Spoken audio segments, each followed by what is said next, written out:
Volvemos, seguimos con más Pro Player, empezamos esta nueva media hora de programa y en este caso, lo prometido es deuda, tenemos una entrevista, como ya habíamos mencionado, con Juan Esteban Díez, director de legales de 9Z Team, que se hizo un espacio en su agenda para poder hablar de las actividades que viene realizando ya hace mucho tiempo trabajando en los esports y bueno, queríamos darte la bienvenida, Juani, por bueno, aceptar esta invitación y bueno, sos más que bienvenido a este nuevo programa de Pro Player.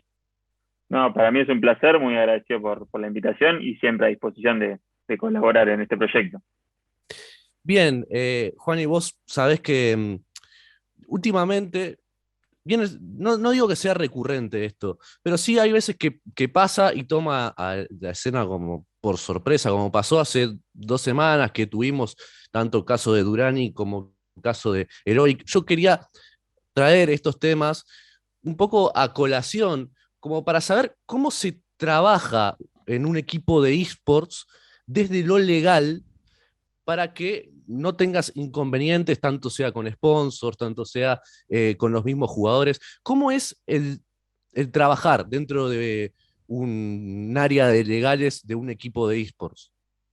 Bien, por empezar hay que entender el contexto en el cual estamos. Primero que vivimos en Argentina, donde en Argentina la informalidad es la regla, digamos. Tenemos alto porcentaje de trabajo informal, de operaciones informales. Entonces, entender el contexto es vital para entender la industria. Es una industria, entre comillas, nueva, que está en plena evolución, que es una evolución no muy diferente a la que pasaron otros deportes. Lo que pasa es que la estamos viviendo, valga la redundancia, en vivo. En otros deportes nos pueden contar la historia del fútbol de hace 100 años atrás y uno lo ve como, bueno, hoy ya es otro mundo, un fútbol hiper profesionalizado, lo mismo otros deportes, pero la realidad es que en el caso de los esports no es muy diferente a la evolución que ha tenido el básquet, no es muy diferente a la evolución que, obviamente con sus particularidades, ¿no? Pero hay que entender ese contexto que estamos en una industria en transición hacia otra cosa. Entonces, partimos de un escenario de alta informalidad y tenemos que ir a un escenario donde sigamos lidiando, digamos, con esa informalidad, pero bajo ciertas reglas, bajo ciertos parámetros. Hoy en Argentina y mayormente en Latinoamérica no hay normas que regulen la industria de los esports, por lo cual hay que tratar de tomar los elementos que podemos llamar del derecho común, del Código Civil y de otras normas por el estilo, para tratar de adaptarlos a lo que mejor refleje lo que todos los actores del ecosistema quieren desarrollar. Es decir, si yo me pongo de acuerdo con vos para que vos juegues vamos a hablar muy vulgarmente, vos juegues a los Sí, sí. jueguitos digamos, si yo te pague por eso, bueno, tenemos que tratar de buscar un instituto, una herramienta que nos permita, bueno, plasmar eso que estamos desarrollando. Entonces, hoy por hoy, por ejemplo, los contratos de los jugadores son contratos de prestación de servicios. ¿Podrían ser de otra manera? Sí, podrían. Lo que pasa que hay que entender cómo funciona la industria, digamos, una industria de alta, como decíamos, de alta informalidad, de extremadamente alta rotación, digamos, los jugadores van pasando de un club a otro Mm. muy rápido, digamos, y si fuese una relación laboral esto sería mucho más engorroso para los equipos y para los jugadores. Entonces, tenemos que, volvemos al principio, digamos, entender dónde estamos para tratar de acomodarle el tablero y decir, bueno, mira, este es mi marco de operaciones, este es mi control de comandos, y el rol desde el área legal es decir, bueno, mira, yo te doy todas estas herramientas para que vos gestiones. Y después, todo esto que vos vas a hacer, lo vamos a traducir en distintos documentos. Obviamente, inconvenientes siempre va a haber, porque es una máxima, digamos, por mejor contrato que vos hagas, por mejor regulación jurídica que vos tengas, digamos, podés tener todo el escenario cubierto, igualmente el inconveniente va a existir. Lo que hay que tratar de hacer es ser proactivos para evitar lo más posible que ocurra y tratar de ser, digamos, expeditivos en tratar de solucionarlo si eso ocurre. Digamos, los casos que vos mencionabas recién han sido de interés público, obviamente, y siempre salen a la palestra, llamémosle, en Ujú. estos escenarios, pero bueno, yo he escuchado una nota también donde hablaba de tratar de resolverlos, tratar de tener soluciones más que es muy común que uno quiera manifestar sus problemas y hacerlos a viva voz, hacerlos públicos, pero creo que el verdadero trabajo es tratar de encontrar acuerdos y llegar a buenos puertos en común con la gente que entiende y tiene esta misma idea. Me ha tocado trabajar con colegas que digamos, buscan esto mismo y conversar y hablar francamente. Uno puede tener distintas posturas, digamos, llegar a acuerdos o no, pero entienden esta dinámica de estar un poco de los dos lados del mostrador, entender la postura de una de las partes y entender la postura de otra. Y me ha tocado estar con colegas que no la entienden esa postura. Bueno, hay un poco de todo. Yo creo que a medida que la industria crezca, salga de ese nicho en el cual se encuentra, creo que todo esto va a terminar pasando. Digamos, cada vez más profesionales van a ingresar a la industria, cada vez los problemas de otras industrias van a atacar a esta. Digamos, no es algo que podamos evitar, simplemente lo que vamos a poder hacer es tratar de evitar que se expanda, digamos, al infinito, tratar de decir, bueno, son casos aislados y no va a ser la regla, sino la Claro. excepción. Abro el juego a la mesa para que mis compañeros, si quieren hacer preguntas. Bueno, yo, primero que nada, te agradezco mucho que estés en el programa, la verdad que es una oportunidad enorme para nosotros y nada, es todo un placer, la verdad. Eh, y quería consultarte más que nada, justamente como hablamos de un ecosistema que tiene dentro de él muchos menores de edad, porque es una realidad, ¿cómo esto afecta a los contratos o la forma de actuar, digamos? Bien, mira, por empezar, generalmente, digamos, los jugadores que se contratan son en su mayoría de mayores de 16 años. Eso es más o menos la regla. No es una regla, digamos, pero si bien hay excepciones, tenemos el caso de King en su momento, digo, pero por lo general los jugadores que ya llegan a una situación contractual tienen alrededor de 16 años. Lo que se hace es, vas a tener esos 2 años de transición, a partir de los 18 ya sos mayor de edad y puedes firmar todo tipo de acuerdos y contratos. En esa transición, lo que siempre hay que tratar de hacer y hay que buscar, primero que sean son los padres quienes representan al menor en ese tipo de relaciones contractuales. Lo que hay que buscar es tratar de explicarles cuál es la dinámica, primero de la organización, que es un trabajo del director de equipo, del director de deportes del management de la organización, y después tratar de que entiendan un poco cómo funcionan los contratos, qué dicen, qué no dicen, porque hay cosas que dicen que cuando uno recibe un contrato, y esto es muy común en cualquier ámbito de la vida, uno lo primero que tiende es a atajarse, a decir, bueno, a ver en dónde me quieren embromar o en dónde me siento Claro. atacado, y uno a veces tiene que explicar cuál es la dinámica de la industria, digamos, por qué, por poner un ejemplo, se ceden los derechos de imagen y yo puedo utilizar la imagen para comercializar productos, puedo utilizar la imagen para hacer publicidad, digamos, eso suena chocante cuando uno lo lee en un texto legal, digamos, con lenguaje técnico, suena muy chocante. Entonces hay que tratar de explicarle, bueno, nosotros tenemos este artículo porque los patrocinadores a su vez nos exigen también esto, las productoras y repetidoras de distintos eventos nos exigen también esto, entonces es una cadena que nosotros tenemos que exigir porque nos lo exigen con los mismos términos. Tratar de llevarlos en ese proceso que se sientan cómodos con a fin de cuentas están entregando, digamos, el destino de su hijo y el chico también lo mismo, a gente que no la conocen, pues la realidad es que no nos conocen, es una cuestión de confianza. Y es una cuestión de confianza mutua. Yo confío en que un jugador y sus padres van a buscar lo mejor para ese menor y que el equipo, ellos tienen que confiar que va a buscar el desarrollo deportivo y profesional de ese chico. Es un poco así como funciona la dinámica. Hoy por hoy no tenemos una regla, como decía antes, que nos permita arribar a soluciones diferentes. Entonces, con lo que tenemos, bueno, tenemos que tratar de construir algo híbrido y tratar de salir adelante con las herramientas que nos vienen dadas. Maxi. Buenas, Juan. Acá te habla Maximiliano Purita. Nada, primero que nada, agradecerte por tomarte tu tiempo de estar acá en ProPlay, de responder las preguntas. Quería consultarte con el tema de qué tan lejos estamos hoy en día, según vos, en la situación de nosotros, de llegar a la legalización de los eSports como deporte, teniendo en caso el ejemplo de Francia, de Corea. ¿Sentís que estamos estancados, que estamos en camino, estamos cerca, estamos muy lejos? ¿Cómo lo ves? A ver, yo creo que es difícil la respuesta en el sentido de que cuando una actividad, por lo menos en la experiencia en Argentina, se vuelve atractiva desde lo económico, la primera regulación que surge es atacar a los beneficios económicos que genera esa actividad y no tratar de regularla para que genere más beneficios. Esto es un desfasaje que hace la estructura, digamos, como sociedad que tenemos en general, en Claro. cualquier industria. Entonces, yo lo que veo es que digamos, mi opinión no necesariamente va a ser como va a terminar pasando. Digo, yo lo que creería es que lo primero que se tiene que regularizar es esta situación que definíamos antes. Bueno, ¿cuándo un jugador es profesional? ¿No? Claro. Definamos qué es un jugador profesional y qué no. ¿Es un trabajador en relación de dependencia o no lo es? ¿Es un prestador de servicios o no lo es? ¿Tiene que cumplir tantas horas? ¿Tiene que cumplir tales descansos? Digamos, ¿cómo evalúo la diferencia entre un jugador de Counter, un jugador de LOL o un jugador de un juego mobile, digamos. ¿Qué particularidades? ¿Son todo lo mismo? No, primero definir esa situación. ¿Es un jugador profesional o no es un jugador profesional? Después todo lo demás va a venir por decantación. Yo creo que eso es lo único necesario que hoy no tiene absolutamente ningún equipo, repito, no solo en Argentina, sino que en general en Latinoamérica. No tenemos un elemento que nos permita determinar a qué llamamos jugador profesional y a qué no lo llamamos. O sea, la profesionalización viene dada por el simple hecho que se le paga por un servicio que presta. Pero hay modelos contractuales donde hay equipos que lo que hacen es contratar su imagen, digamos, y la parte deportiva es como un resabio de eso.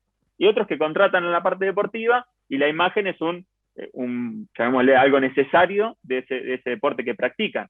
Entonces, primero tenemos que definir esas cosas que, repito, no creo que sea lo que vaya a pasar, porque lamentablemente en Argentina las regulaciones vienen dadas por el atractivo económico. De hecho, todos los proyectos de ley que se fueron presentando iban por ese lado, por la creación de contenido, por las divisas en moneda extranjera que se generaban. Entonces eso pervierte un poco la lógica de evolución del deporte. Si miramos, por ejemplo, el fútbol, como en el caso testigo, pasaron del amateurismo a un amateurismo marrón, a un profesionalismo y hoy, si se quiere, un hiperprofesionalismo. Pero fue una evolución natural del deporte. Si atacábamos que las televisiones pagaban por los derechos de televisión, íbamos a ir al revés de cómo va la cadena. Y yo creo que acá está pasando eso en este deporte. Y lo que creo también que hay que entender es, volvemos a esa noción de nicho. Yo creo que los eSports tienen que entender que hay cosas que van a pasar, porque vivimos en Argentina, repito, porque por la propia evolución del deporte, que se van a terminar naturalizando, que tienen que ser la excepción, no digo que sea normal, tienen que ser la excepción, pero que van a ser más comunes de lo que parece, digamos. No atacarlos como tengamos que atacarlos y no, obviamente, sentir que se nos daña un hijo nuestro o un bebé nuestro que hay que cuidar y hay que aferrar, porque también tiene que crecer esta industria, tiene que tener esa evolución y tiene que aprender cuáles son los mecanismos para reaccionar ante estas situaciones. Claro. La industria viene creciendo mucho, muy galopantemente, incluso en pandemia creo que habrá sido de las pocas que no se detuvo. Quería consultarte si alcanza para entrar en esta industria, porque muchos la ven y como que quieren entrar, dentro del área de legal, ¿alcanza con especializarse en deportes o los eSports es algo distinto? Pero respondémela después del corte, porque ahora nos vamos a una pausa y cuando volvemos seguimos con esta entrevista y seguimos con más Pro Player. Dale.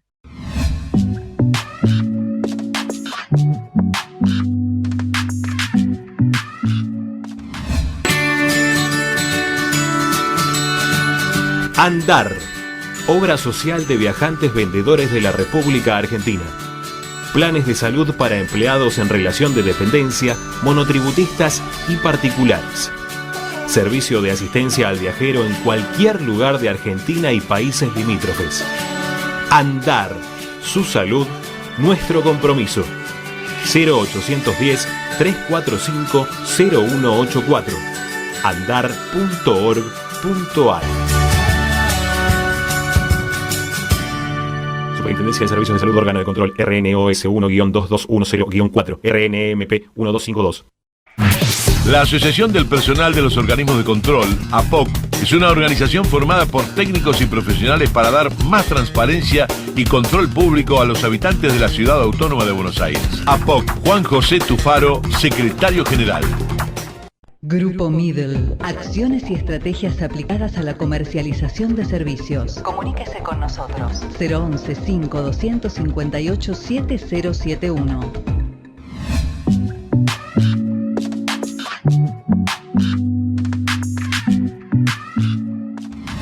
Volvemos. Último bloque de Pro Player. Seguimos con la entrevista con Juan Esteban Díez, director de legales de 9Z Team, que le dejé una pregunta picando antes de irnos a la pausa, que era, con este crecimiento que tiene la industria, con este boom, como que hay mucha gente, sobre todo muchos chicos, muchos jóvenes, se intentan meter para profesionalizarse, no solamente en el propio desempeño deportivo, sino también en las distintas ramas que operan dentro de los eSports. Y preguntándole a Juan, que es especialista en el área legal, si alcanza con especializarse en deportes en general para entrar a los eSports, o si este mundo es totalmente distinto a lo ya preestablecido. Yo creo que hay un poco y un poco. No soy partidario en la vida en general, no soy partidario de los absolutos, sino siempre trato de ir por la ancha avenida del medio, como se dice habitualmente. Yo creo que lo interesante de esto es que, como decíamos al principio, es una industria en evolución. Y como industria en evolución, tiene que empezar a tomar las buenas prácticas de otras industrias, la experiencia de otras industrias, pero sí construir su propio camino. Lo que no tiene que hacer es, o lo que tiene que tratar de evitar, mejor dicho, es chocar con las mismas piedras que chocaron otras industrias deportivas. Digamos, como decíamos antes, el básquet tuvo una evolución que fue similar o no al fútbol, el fútbol tuvo una que fue o no similar al futsal, el futsal tuvo una que fue o no similar al vóley, y así cada una, digamos. Pero en algún punto hay herramientas que pueden ser utilizadas que vienen de otros deportes y que yo puedo tomar y decir, bueno, esto es una buena práctica, esto es algo, voy a sonar medio viejo, esto es algo piola, Claro. esto es algo que está copado para trasladarlo y aplicarlo a mi ramo. Yo creo que, repito, esta es una industria con particularidades, con sus propias complejidades, esto que vos decías antes de los menores, la producción de contenido, digamos, entender que acá hay un dueño de la pelota, que en otros deportes no lo hay. Esas son particularidades de los esports, pero sí creo que es potable y creo que está bueno escuchar a las personas que se han desarrollado en otras industrias y tomar elementos de eso para decir, bueno, esto yo lo puedo aplicar acá, porque esta industria todavía no llegó a ese techo. Voy a poner un ejemplo, digamos. En el fútbol tenemos una regulación jurídica muy clara, digamos. Sabemos lo que se puede hacer y lo que no, digamos, y no podemos mucho apartarnos de ese camino. Acá no. Entonces acá está todo por hacerse. Lo que no tenemos que hacer es ir para el otro lado, digamos, hacerlo mal. O sea, tenemos que tratar de, si el fútbol fue para allá, o el básquet fue para allá, o el vóley fue para allá, bueno, a ver por qué fueron para allá. ¿Qué es lo que vieron? ¿O qué es lo que se encontraron? ¿Y yo por qué tengo que ir para allá, pero un poquito hacia el costado? Digo, quiero ser gráfico con esto. Cada uno tiene que construir su propio camino. Creo que la industria de los esports tiene sus propias complejidades, tiene sus particularidades, pero cada vez más, y hasta creo que es natural, que cada vez más va a haber elementos de otros deportes. No sé, me imagino agentes y representantes de jugadores. Hoy por hoy es cada vez más común encontrarse con jugadores que o tienen su abogado, o confían en una representación o en un asesoramiento jurídico. Bueno, creo que eso cada vez va a ser más común y lo celebro que así sea, porque eso lo que va a permitir es mayor conocimiento en la industria, mayor trabajo para todos, obviamente, pero también elevar la vara en lo que se requiera para construir un mejor ecosistema para todos. Yo creo que va por ahí un poco la mano. Yo quería consultarte un poco sobre cómo fue tu recorrido en los esports y cómo fue que entraste a este mundo también.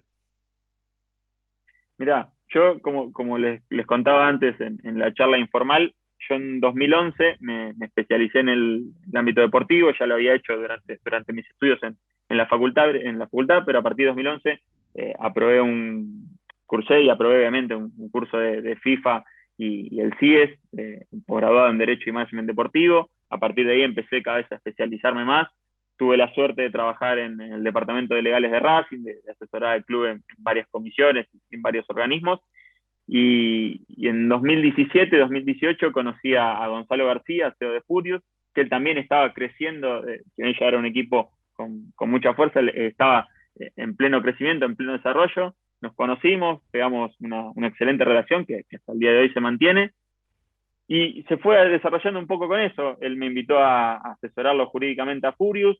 Después conocí a Fran, a quien le tengo un enorme cariño y un enorme respeto. Lo conocí en otras circunstancias. Me invitó a formar parte de su equipo, que también estaba en esa situación de pleno crecimiento y exposición. Y es el día de hoy que yo creo que lo importante es que uno vaya construyendo relaciones. Al margen de si después los trabajos son buenos, malos, regulares, las experiencias son buenas, malas o regulares. Yo creo que lo importante, el otro día lo explicaba en un tweet, yo creo que en general en la vida y en la profesión más que nada es importante la buena fe y el conocimiento. Y en general soy un ferviente creyente de eso, que lo importante es tener buenas relaciones con todo el mundo, obviamente sin dejar de defender las posiciones que uno tiene, eso está claro. Pero creo que los consensos son necesarios, sobre todo en esta industria que está en pleno crecimiento y que es importante no agarrarse las piñas ahora, porque todos tenemos que crear un ecosistema más saludable para todos. Y si eso lo podemos evitar de otras disciplinas, un poco conectándolo con la respuesta anterior, creo que va a ser lo más saludable. Bien, Maxi. Sí, yo quería preguntarte por último, Juan, comparando quizás, como habías dicho, con otros deportes, con el fútbol en general, ¿no? Que quizás alguien no sabe tanto de fútbol, pero ya es tan reconocido que se puede opinar. Hoy en día los esports crecieron mucho en Argentina, también mucho en pandemia, como decía Fabri anteriormente. Y te quiero preguntar, ¿vos preferirías que el público crezca a cierto punto de que quizás gente de mayor rango de edad, no sé, más de 35 años, conozcan sobre los esports y puedan hablar de ellos? ¿O preferirías que haya un público quizás más chico o más joven al cual cuidar? O sea, ¿preferís que haya un público específico que banque mucho a los esports o que se conozca mucho más a los esports, pero que eso permita de que puedan llegar más críticas de todos lados, etcétera? Mira, es una excelente pregunta porque, digamos, esto obviamente no estaba armado. Es la misma pregunta que yo hago en los cursos. Yo soy parte de una consultora especializada en gestión deportiva y es una pregunta que yo mismo le hago a todas las personas que pasan por ese curso y tienen niveles de exposición mucho más altos que los míos, obviamente. Se la hice a Fran, se la hice a Gonzalo en su momento, se la hago a todos, se la hice al CEO de Infinity. Yo creo que primero que hay estudios que lo dicen, no es que lo digo yo, el rango etario de los deportes tradicionales es cada vez más alto. No es menos gente la que los ve, pero sí es cada vez de más edad. Como las generaciones más jóvenes no se están interesando por el deporte tradicional y sí por los esports. Yo creo que esa evolución, como me contestan ellos a mí, y lo creo en cierto punto, va a ser natural, que cada vez gente más adulta, digo, yo tengo 34 años, y hay gente también incluso más grande que se ha metido en la industria y de manera muy sana y muy correcta. Gente de 50, 60 años que lo hace muy bien en su rubro. Yo creo que va a ser natural. Y lo que sí creo que los esports tienen que romper ese techo, ese anillo de ese ecosistema cuidado que vos decís. Yo creo que la masividad es positiva. Pero obviamente hay que tener, para romper eso y para trasladar salir de ese microclima, digamos, yo creo que tienen que primar las buenas prácticas, porque si no, todo lo malo que está fuera de ese clima va a entrar y va a entrar con todo. Entonces, para evitar un poco eso, volvemos a la respuesta anterior, creo que es sano tomar esas experiencias de otro deporte que sí son masivos y sí tienen problemas asociados a esa masividad para que no entren en este ecosistema. Pero sí, no dejar de abrir la puerta, porque, digamos, siendo repetitivo, lo importante acá es que el ecosistema crezca, que cada vez más gente le guste, que cada vez más gente trate de practicar el deporte. Y yo creo que el rango etario es indiferente en el sentido de que cuanto más gente lo practica, mejor va a ser para todos los actores involucrados. Digo, está buenísimo que una persona adulta consuma sobre deportes electrónicos y conozca figuras del deporte, como está bueno que un chico de 10 años sepa quién es Messi. Entonces, Claro. pongo ese ejemplo muy burdo. Me parece que está buenísimo y cuanto más deporte haya para toda la gente en general, creo que es algo sano y positivo para la sociedad en definitiva. Te quiero hacer dos preguntas cortitas, porque el tiempo apremia. Primero, esto que habías mencionado de, bueno, los vínculos que se generan mediante contratos. Todo vínculo que se hace desde el club con los jugadores es más que obvio, pero un sponsor, por ejemplo, quiero trabajar con vos una semana creando contenido, solamente una semana. Todo eso también se establece por contrato, eso es la primera.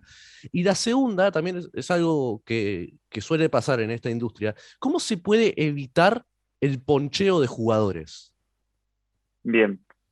Con respecto a la primera, la respuesta es sí, absolutamente toda colaboración de tipo comercial, sea un canje, sea pagando una suma de dinero, sea con cualquier otra prestación, absolutamente toda relación se deja por escrito.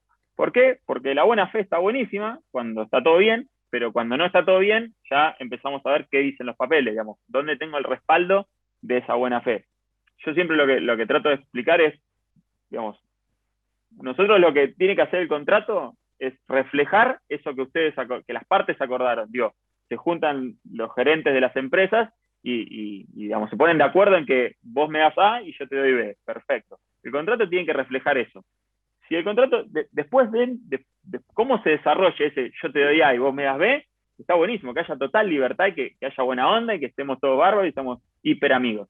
Pero si no llega a pasar eso, bueno, que haya un papel donde diga, mira, vos me tenías que dar A y yo te tenía que dar B, porque eso nos va a permitir mayor claridad a los dos de saber qué te tengo que dar yo y qué me tenés que dar vos, porque si no empiezan las confusiones, que vos me prometiste tal, entonces no es sano. Volvemos a esto antes.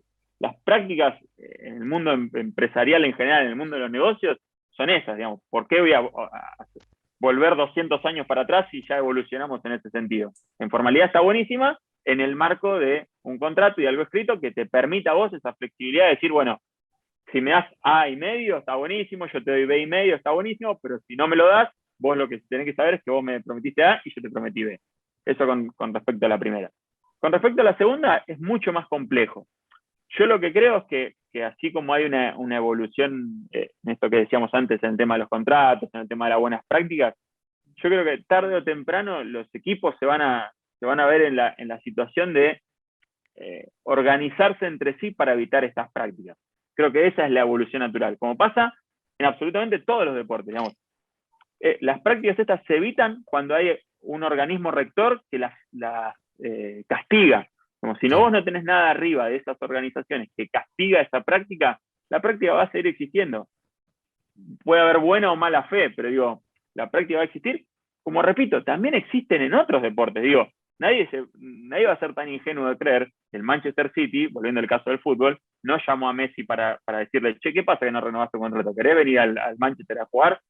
Es muy ingenuo pensar que eso no pasa, que todos son carmelitas descalzas y que está todo bien. Digo, entender que eso es habitual y que no nos tenemos que escandalizar por eso. Lo que sí no tenemos que hacer es que esa práctica se torne habitual, que sea excepcional y que como excepcional se la castigue y se la regule.